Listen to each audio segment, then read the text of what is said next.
Hey everyone, I'm Jamie, and welcome back to Built from Scratch, where we're building a 2D game engine from the ground up, piece by piece, learning as we go. I've been coding for over 20 years, and I'm not a prodigy. I definitely don't have all the answers. This series is about proving that you don't need to be perfect to build something cool. We're creating a simple, data driven 2D game engine and editor step by step. There's always room to do things better, and I welcome feedback from experienced devs.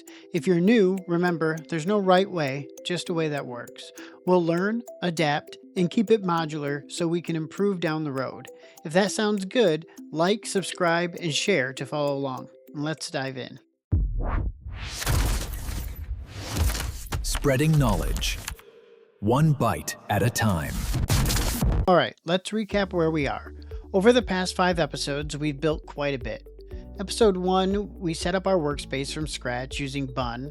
We learned how monorepos work and why they matter for a multi-package project like ours, and how to wire up the engine, editor, and ECS so they can talk to each other without tripping over dependencies. Episode 2, we leveled up our foundation by moving to Beaver, Bun, Hono, Vite, and React. We got a modern dev environment with hot reloading, fast builds, and all the tooling needed.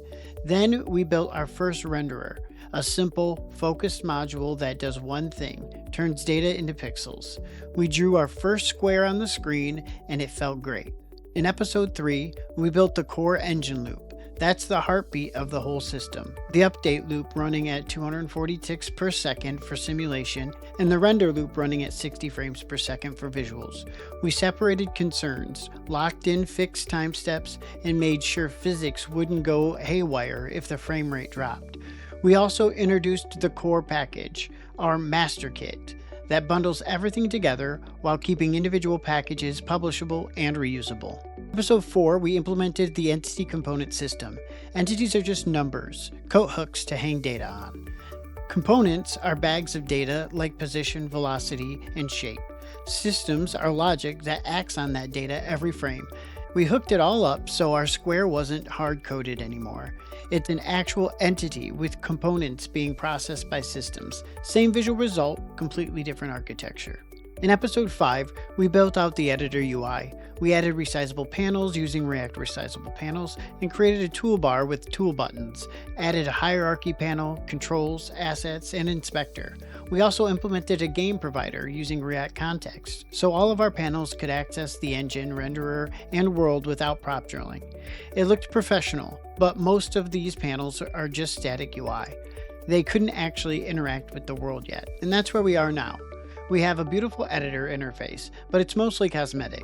The hierarchy panel can add squares, but it can't list entities that exist. The inspector is empty because it has no way to ask the world, what components does this entity have? When you create an entity, nothing else in the app knows about it. The editor and the game world are like two people in different rooms, one-way communication at best.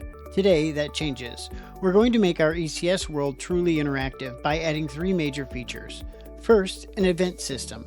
Right now, when we create an entity or add components, nothing else in our app knows about it. The hierarchy panel can't update, the inspector can't react. We're flying blind. With events, whenever something important happens, entities are created, components added, world cleared, we can broadcast that information to any part of our app that cares. The hierarchy can listen for new entities. The inspector can listen for component changes. It's the nervous system that connects our ECS brain to our editor body. Second, world state serialization. We're going to implement getState and endState methods that let us snapshot the entire world and restore it. Why is this powerful? Save and load. We can save game state to a file and load them back.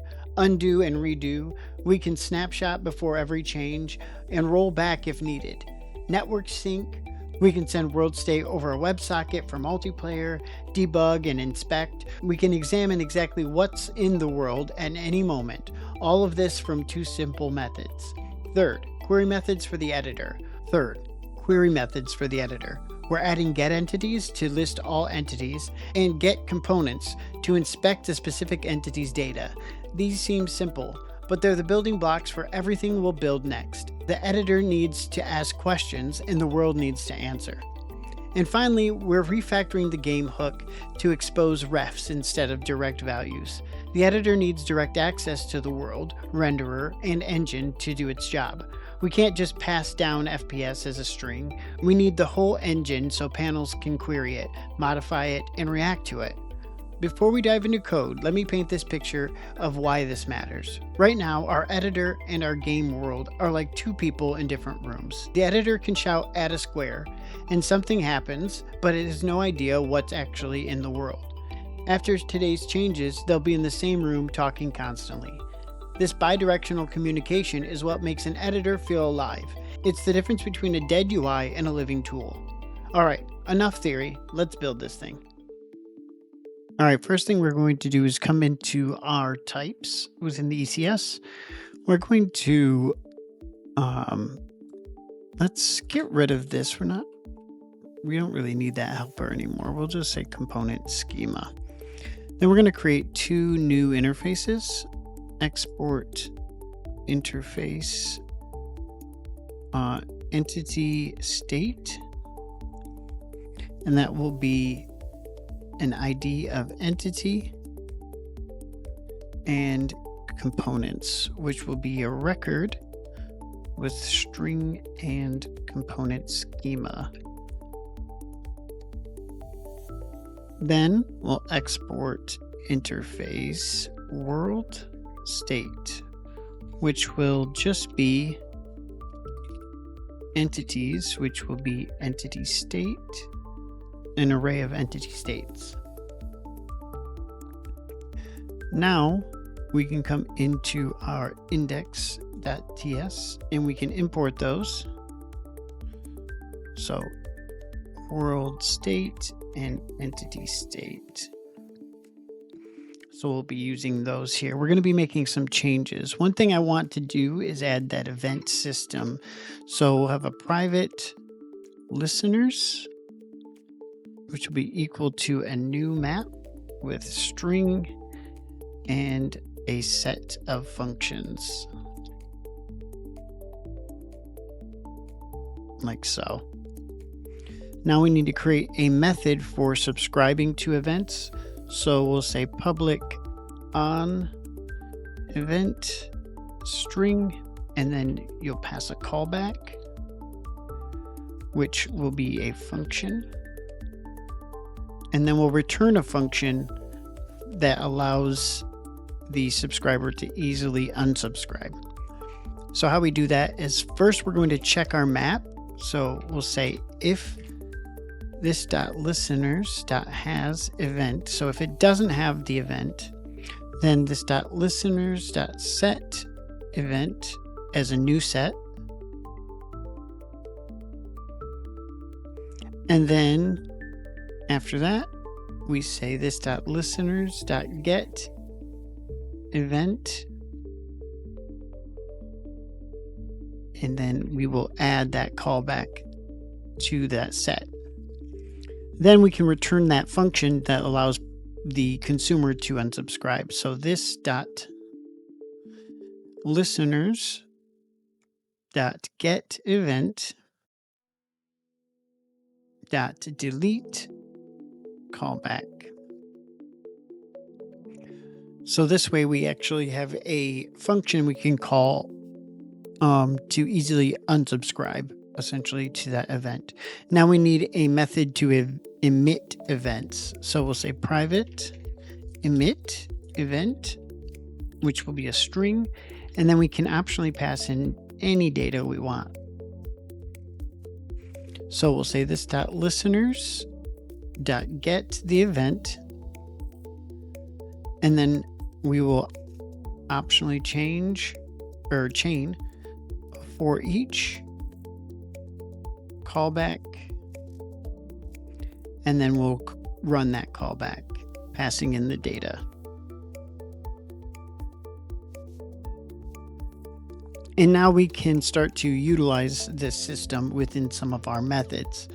So like when we create an entity, we'll say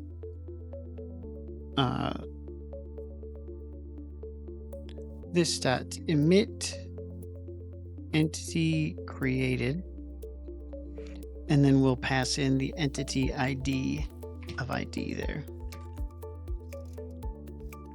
And then when we add a component, we'll do the same thing. So after we add the component, we will emit the component added event. So this dot emit component added, and the data we'll pass in is the entity ID, the component type, and the data, which will be the props.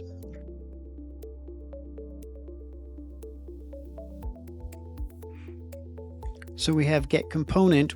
We're going to add a couple more getters here. We'll say public get entities, which will return an array of entities. We'll say const entities is equal to a new set of entity of type entity. And then we can say this dot components dot for each, which then gets us to our component maps. And then we can say component map dot for each, and then entity. And we'll say entities dot add entity.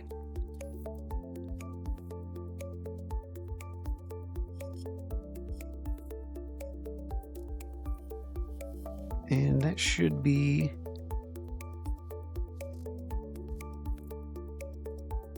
that's why we need to say comp map. There we go. And then we'll return array.from entities,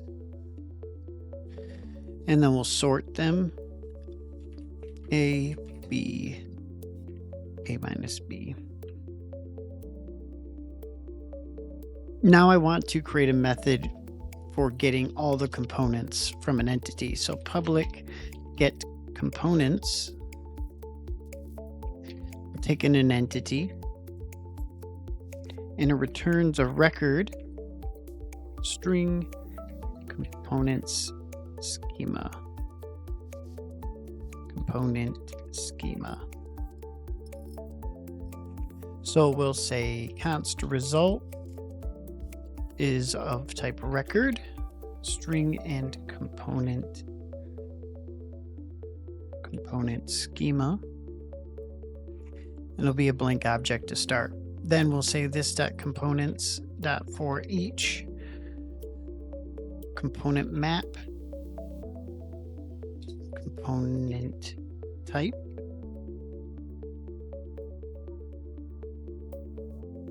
const component is equal to comp map dot get entity, and we'll check if we actually have a component for that entity. We'll say result with that component type will be equal to the values of it there. Then we can return the result.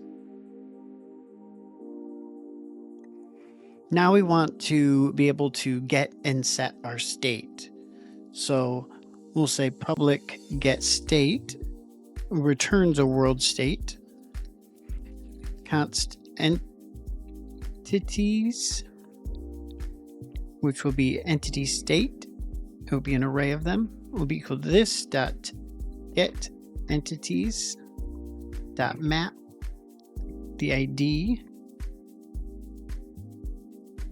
and we'll just return that entity definition or entity state object. So that was an ID, and components will be this dot get components, passing in the ID of the entity.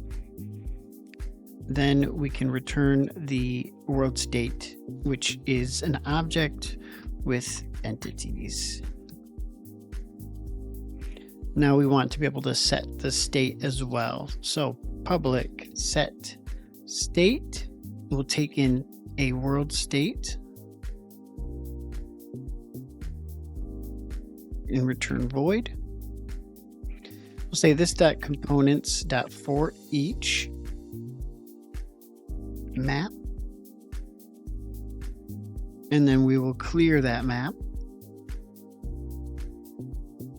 Then we'll say this dot next entity ID can be reset back to 1. We'll then loop over the state, the entities in the state that was passed in, entities dot for each,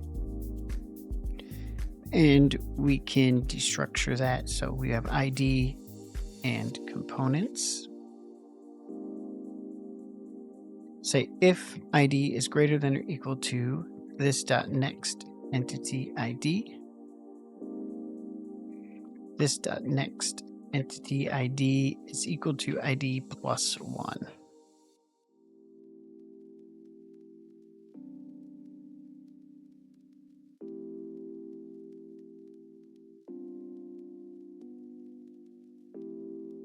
And after this, we'll say object dot entries components for each component.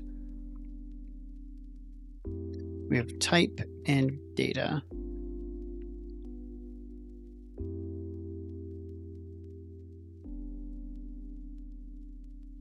Say const component map is equal to this dot components dot get type.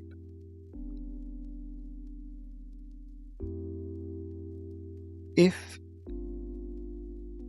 we have a component map, then we set the ID from the entity and then the data, just like we normally do when we add an entity. And then one thing we can do after this is done, we can actually emit another event. So we'll say this dot emit, and we'll call it a world reset.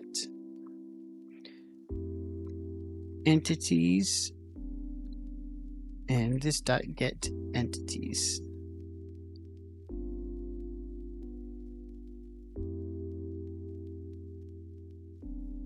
We'll also add a method called clear.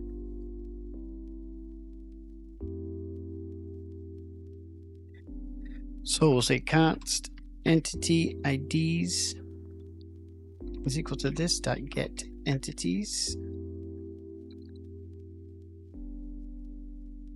This dot components dot for each,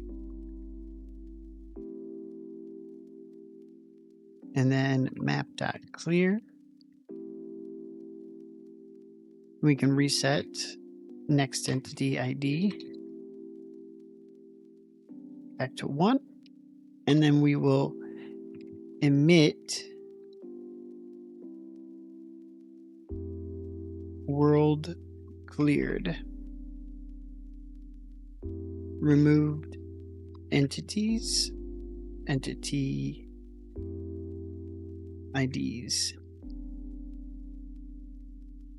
like so. So this should be where I want us to be here with the ECS now. So we'll be able to subscribe to events. A few things I want to change as well. If we go back into the client source hooks useGame, we want to, reason why I'm getting errors, I haven't ran install, bun install.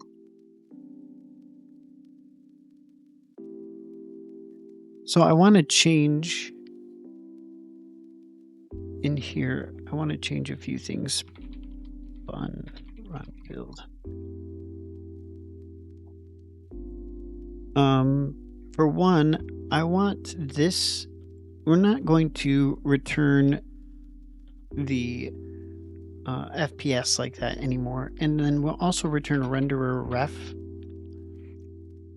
which will be a react.ref object HTML, and it's going to be a renderer or null, like so. And then we'll do the same thing for world ref, and that will be a new world or null. And then for good measure, we can do the same thing for the engine ref, like so. And then we will update down here what we're returning. This will be ref,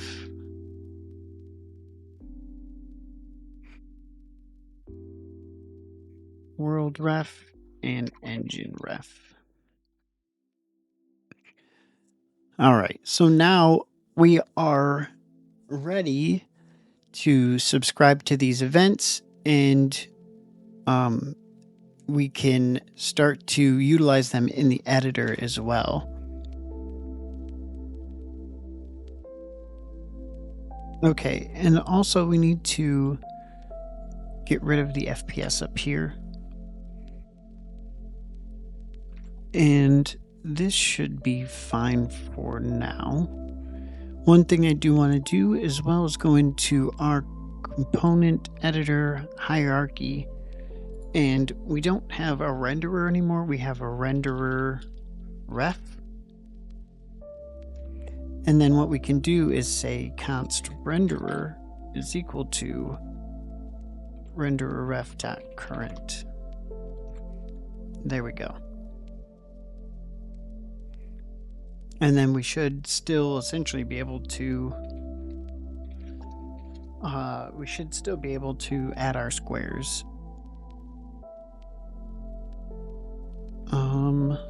Let's check one more thing. We'll go into this. We'll get that out of the render anyways. We shouldn't really do that. We don't need to update the FPS every single frame. And then we'll double check.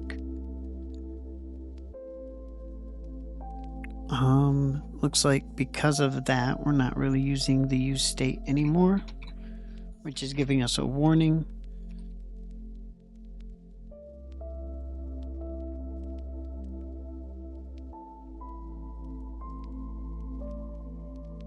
All right, so we should be able to still create these. Next episode, we'll get into utilizing these listeners. See you guys there. All right, let's take a breath and look at what we just built. We added a full event system to the world class. Now, when entities are created, everyone who cares gets notified. When components are added, the inspector can update in real time.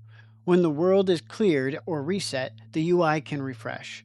This is the foundation for reactive editor panels that stay in sync with the game state automatically.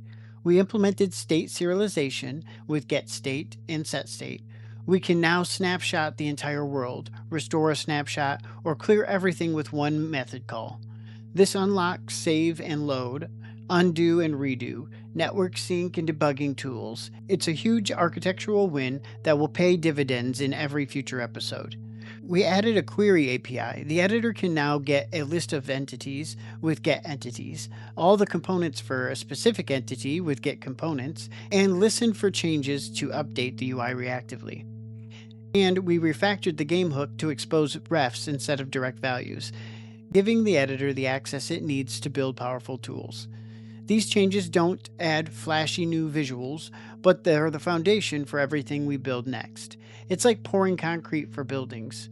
Not exciting to watch, but absolutely critical for what comes after. So why did we do all this? Let me paint the picture of what we can build now. The hierarchy panel can listen for entityCreated events and update its list in real time. Click the plus button, see the entity appear instantly. The inspector can take a selected entity, call get components, and display every property, change a value, call add components with new data, and see an update on the screen immediately. We can add a save scene button that calls get state, stringifying it to JSON and saving it to a file. A load scene button can read the file and call set state to restore everything perfectly. For undo and redo, we can snapshot the state before every user action and keep a history stack. Undo just pops the last state and calls set state. That is fully working undo redo in a few lines of code. We can even serialize the world, send it over a WebSocket, and deserialize it on the other end for multiplayer games. All this is now possible because we built the foundation today. Before I wrap up, I want to take a moment to say something. We just hit over 10,000 subscribers, and honestly, I'm blown away. When I started this series, I didn't know if anyone would want to watch someone build a game engine from scratch, imperfections, mistakes, and all. I thought maybe a few hundred people might find it interesting. But you showed up, you watched, and you subscribed. Some of you have been following along since episode 1, building your own engines alongside me, and that's incredible. This series exists because of you. Your support, your feedback, or your questions, they make this worth doing. So thank you, truly. Let's keep building together. Next episode, we're going to use everything we built today to make the hierarchy panel actually show the list of entities. We'll add selection, so you can click an entity and see it highlight both in the list and in the canvas. And we'll start building out the inspector to show component data and let you edit properties in real time. That's when this editor transforms from a static UI to an interactive development environment, and it's all possible because of the foundation we laid today. As always, the repo link is in the description. Clone it, experiment with it, open an issue if you find a better approach. This is a learning project, and I genuinely want to hear your ideas. If this episode helped you understand event systems, state management, or just how to structure a game editor, please hit that like button. It helps the algorithm show this to more people who might benefit. Subscribe if you haven't already, and don't miss the next episode. And share this with someone who's building their own tools or learning to code. We're all in this together. Thanks for watching, and I'll see you in the next one. Let's build.